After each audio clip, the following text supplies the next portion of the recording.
Shalom sahabat RPKM yang diberkati oleh Tuhan. Puji nama Tuhan. Saya sangat senang kembali menjumpai saudara dimanapun saudara berada yang senantiasa rindu akan kebenaran firman Tuhan, haus dan lapar akan kebenaran firman Tuhan. Mengapa? Karena firman Tuhan membuat kita kuat, membuat kita bertumbuh semakin dewasa di dalam Kristus. Haleluya, haleluya. Jangan lupa selalu berkata kepada hidup kita, kepada hati kita, aku kuat karena Tuhan, aku kuat karena firman. Aku kuat karena Tuhan, aku kuat karena firman. Haleluya. Mari kita lanjutkan renungan kita yang sebelumnya dengan topik yang sama, yaitu sikap yang berhasil. Sikap yang berhasil dalam kehidupan. Sekali lagi bahwa setiap kita ingin berhasil. Tapi mengapa seringkali kita malam kegagalan? Salah siapa? Jangan pernah salahkan Tuhan. Ya, jangan. Tuhan justru menghendaki kita selalu berhasil. Jangan juga salahkan orang lain atau lingkungan, tapi mari kita mengoreksi sikap kita. Kita sikap kalah atau sikap ingin menang, sikap gagal atau sikap berhasil. Karena sikap kita menentukan. Ya, nah kita tentunya bukan karena kekuatan kita, bukan karena gagah perkasa kita, tapi karena Tuhan. Jadi ini sikap kita kepada Tuhan dan sikap kita menghadapi setiap persoalan masalah bersama dengan kekuatan dari Tuhan. Haleluya. Mari sama-sama kita akan membaca Mazmur 34. Saya akan baca khususnya ayat yang ke-34. Maaf, Mazmur 34 ayat 3 sampai 4. Saya ulang membaca sekali lagi. Firman Tuhan berkata demikian, muliakanlah Tuhan bersama-sama dengan aku. Aku ini siapa? Daud. Marilah kita bersama-sama memasukkan namanya. Daud mengajak orang lain untuk bermazmur, ya, memuji nama Tuhan. Lalu dikatakan, aku telah mencari Tuhan. Lalu ia menjawab aku, puji Tuhan. Dan melepaskan aku dari segala kegentaranku. Ya, luar biasa. Saya tidak perlu mengulang lagi kisah tentang Daud, bagaimana dia menghadapi kesulitan yang dikejar-kejar oleh Saul. Ya, ini pada saat ini Mazmur ini ditulis, ini pengalaman Daud pada saat dia ada di satu tempat, di satu persembunyian, ya, karena dikejar-kejar oleh Saul. Nah, saudara kasih Tuhan, ya, sikap yang berhasil dalam kehidupan kita belajar dari Daud, tadi sudah sampaikan di sesi yang pertama dan kedua, ketiga, ya, sikap ingin mengatasi keadaan itulah sikap yang positif ataupun optimis. Lalu yang kedua, ya, sikap bermegah, yaitu sikap ingin menang. Sekalipun kita belum menang, tapi kita sudah memiliki sikap, yaitu mental pemenang. Haleluya, puji Tuhan. Maka kita lanjutkan yang kedua, sikap yang harus kita miliki dari nas pembacaan kita tadi, ya, yaitu sikap memberi kekuatan kepada orang lain. Wow, luar biasa. Kalau perhatikan di sini luar biasa, ya, dalam keadaan yang sulit, dalam keadaan ditekan. Nah, Daud ini luar biasa, ya. Saya pun belajar, ya, dari Daud ini. Katakan ini, muliakanlah Tuhan bersama-sama dengan aku. Marilah kita, perhatikan, marilah kita bersama-sama memasukkan namanya. Wow, suruh mesti Tuhan. Ya. Kalau kita perhatikan, ya, sikap ketiga ini ada di ayat 3b sampai ayat keempat yang berbunyi demikian. Seulang sekali lagi. Biarlah orang-orang yang rendah hati, ya, orang-orang rendah hati sebenarnya kalau diterjemahkan di bahasa Indonesia sehari-hari dikatakan orang, yaitu orang tertindas, gitu, orang tertindas, itu dikatakan rendah hati. Yaitu mendengarnya dan bersukacita. Muliakanlah Tuhan bersama-sama dengan aku. Marilah kita bersama-sama memasukkan namanya. Haleluya, puji Tuhan. Jadi saudara perhatikan, ayat ini menunjukkan sikap memberi kekuatan kepada orang lain. Daud sendiri sebenarnya sedang dalam keadaan tertindas, dalam keadaan kesulitan. Namun dia masih mampu mengajak orang-orang yang tertindas untuk apa? Ya, dan mengajak untuk apa? Untuk tidak menyerah. Ya, tetap bersukacita, tetap memuji Tuhan. Jadi berkatakan, aku ini tertindas. Jika engkau pun tertindas, hai orang-orang yang tertindas, yang sedang mengalami kesulitan, penderitaan, sakit penyakit, dan yang lain sebagainya. Daud mengajak, dia katakan, marilah, marilah kita bersama-sama masuk ke nama Tuhan.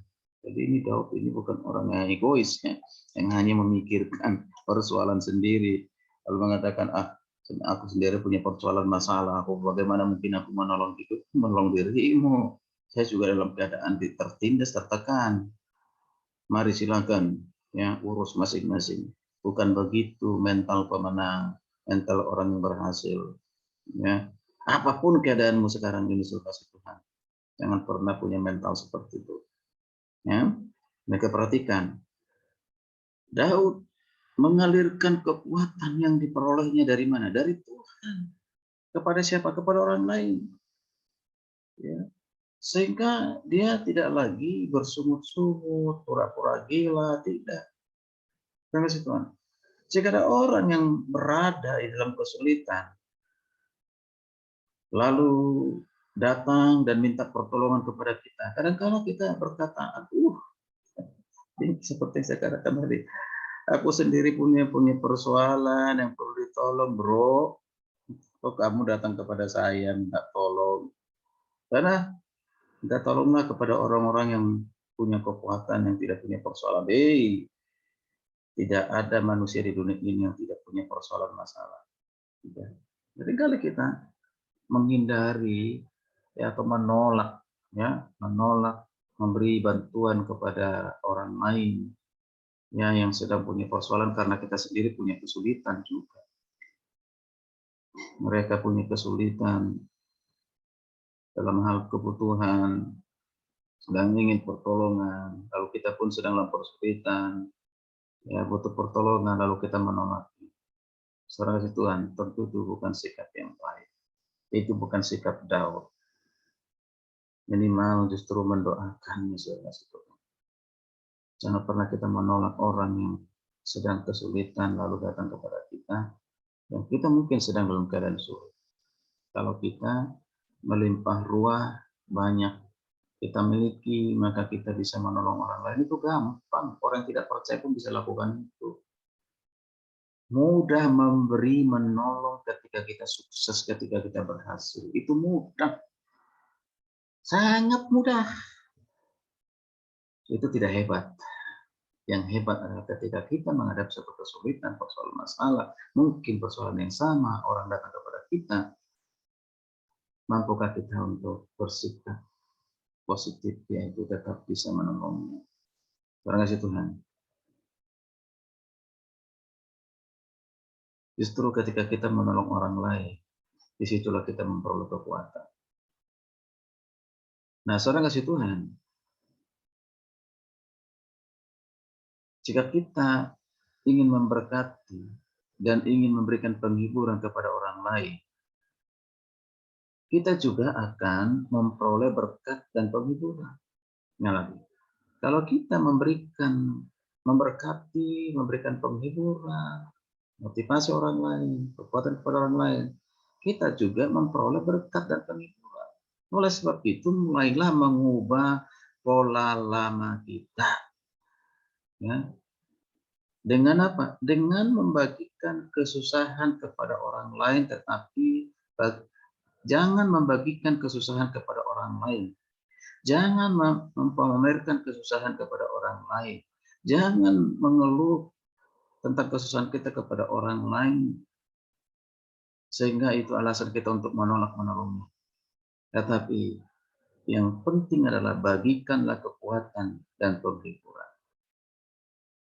Berkatalah begini, aku punya persoalan, kesulitan, saya pun demikian, tapi kita percaya pasti ada jalan keluar, pasti Tuhan menolong kita.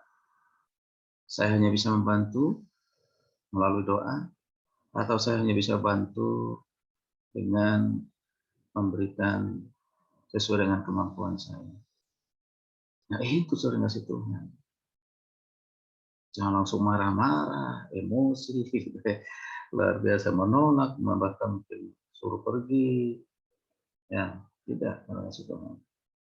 Nah ini penting. Nah ini sikap kita. Ya.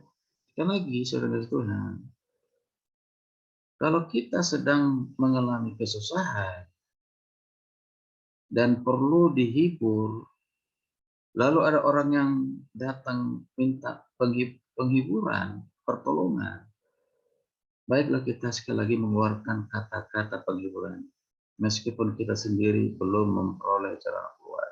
Itu dia. Itu namanya sikap pemenang, sikap yang berhasil. Ya, setelah nasihat dari kita bagikan kepada orang lain, nasihat-nasihat dalam ada kekuatan itu sekaligus juga menguatkan kita. Ya, dia akan mendapatkan jalan keluar, kita mendapatkan jalan keluar. Ada kebangkitan, ada kembali semangat, ada kekuatan baru, luar biasa ketika saling menguatkan. Jadi hal yang ketiga yang kita perhatikan dari Daud, ya, sikap keberhasilannya adalah sikap memberi kekuatan kepada orang lain. Siapa kita untuk memberikan kekuatan kepada orang lain? Ya, sekalipun kita dalam keadaan tertindas, dalam keadaan kesulitan, menderita. Saya ingat ada seorang kesaksian, ya, itu hamba Tuhan yang sakit kanker otak, ya, dan sudah sekian lama dirawat oleh istrinya dengan cinta kasih yang luar biasa. Yang sakit ini, ya, kalau melihat kondisinya, ya, tidak ada harapan lagi untuk hidup, ya. Tapi masih bisa ngomong, masih bisa bicara. Itu luar biasa dalam keadaan sakit. Seharusnya orang yang berkunjung yang memberikan kekuatan, penghiburan, berbagi firman. Ya. Tetapi terbalik justru, ya, yang menghibur, menguatkan, yang memberitakan firman itu orang yang sakit ini udah hampir mati. Luar biasa. Bahkan lebih luar biasa lagi, dalam kondisi seperti itu ada jadwal pelayanan, yang penting bisa berdiri, ya, atau dituntun untuk berdiri. Dia masih pergi, ya, berdiri di mimbar dalam keadaan yang sakit seperti itu. Dia memberitakan firman, menguatkan orang lain, menghibur orang lain. Jadi orang membuat dia, banyak orang kagum. Itu luar biasa, saudara Tuhan. Tidak semua orang seperti itu, tapi kita pasti bisa.